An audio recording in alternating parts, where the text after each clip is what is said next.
वबरकातुह। वालेकुम अस्सलाम वरहमतुल्लाहि वबरकातुह। अरे चाचा, ये झोला डंडी लेके कहाँ जा रहे हो? खैरियत तो है? बेटा गया था बाजार करने। अरे चाचा, आप इस उम्र में बाजार गए थे, क्या आपके बच्चे नहीं हैं? बच्चे की हाल तो मत पूछो, लड़का लड़की पोता पोती सब मिलाकर कुल 25 बच्चे हैं।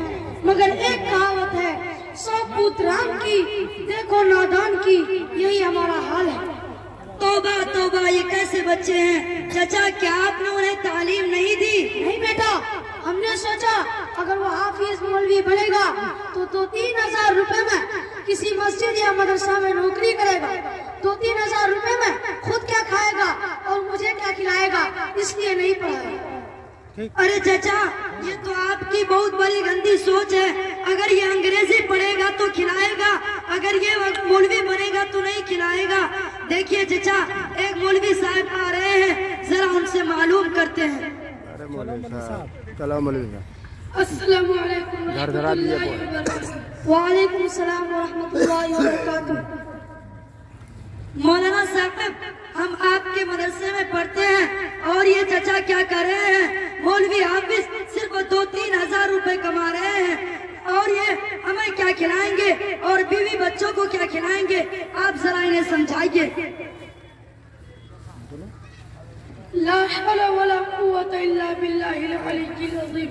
देखिए चाचा, सिर्फ आपकी नहीं बल्कि अक्सर लोगों की यही सोच है कि मौलवी हाफिज इतना कमा नहीं पाते, ये बहुत गंदी सोच है। जबकि खिलाने वाली जात सिर्फ अल्लाह की है, जो रोज़ी देता है, जो खिलाता पिलाता है। अगर रोज़ी का ताल्लुक डिग्रियों से होता तो अनपढ़ लोग भूखे मर जाते, लेकिन ऐसा नहीं है। आपने देखा होगा जिनको दस्तखत करना नहीं आता उनका नाम बड़े बड़े सीटियों में शुमार किया जाता है। किसी को आपने देखा होगा कि मौलवी हाफिज भूखा मर रहा हो या खुदकशी कर रहा हो या बेकार घूम रहा हो, हर जगह उसकी इज्जत होती है, उसके बरखिलाफ आप देखते होंगे। हर जगह उसकी इज्जत होती है, उसके बरखिलाफ आप देखते होंगे। घूम रहे हैं, डॉक्टर है तो उसकी डॉक्टरी नहीं चल रही, वकील है तो कोई कस्टमर नहीं आ रहा। क्या चाचा ऐसा है कि नहीं? हाँ मौलाना साहब, आपका बात तो बिल्कुल ठीक है, मगर मेरे बेटे पोते मेरे कहना नहीं मानते, मैं क्या करूँ?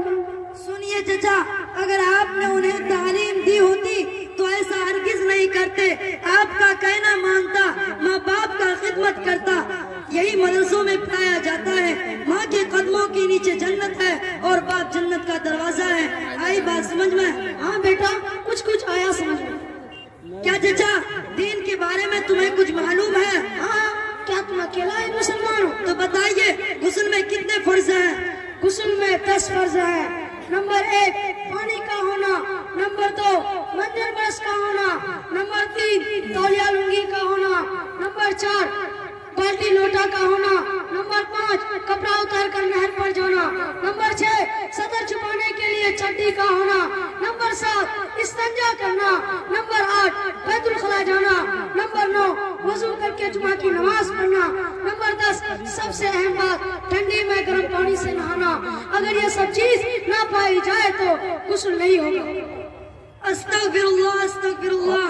चाचा, गुस्ल में 10 फर्ज नहीं बल्कि 3 फर्ज हैं। नंबर 1 गलगला के साथ कुल्ली करना, नंबर 2 नाक की नरम हड्डी तक पानी डालना, नंबर 3 पूरे बदन पर इतना पानी डालना कि एक बार बराबर भी सूखा ना रहे। हाँ बेटा, इतना कम है, हम तो समझ रहे थे 10-20 होंगे। तू कहाँ से जाना? ये बहुत आसान है। इतनी अच्छी तालीम कहाँ से हासिल किया? क्या आपको नहीं मालूम? यहाँ डेगा मैना की सरजमीन में मदरसा दारुल उलूम सिद्दीक नगर के इदारे में हमने हासिल किया। अच्छा बताओ, उस मदरसे में क्या क्या पढ़ाता है? इस मदरसे में कुरान, उर्दू, हिंदी, इंग्लिश, मैथ वगैरह की तालीम होती है। अब हम चलते हैं। अस्सलामु अलैकुम व रहमतुल्लाहि व बरकातुहू। वालेकुम सलाम व रहमतुल्लाहि व बरकातुहू।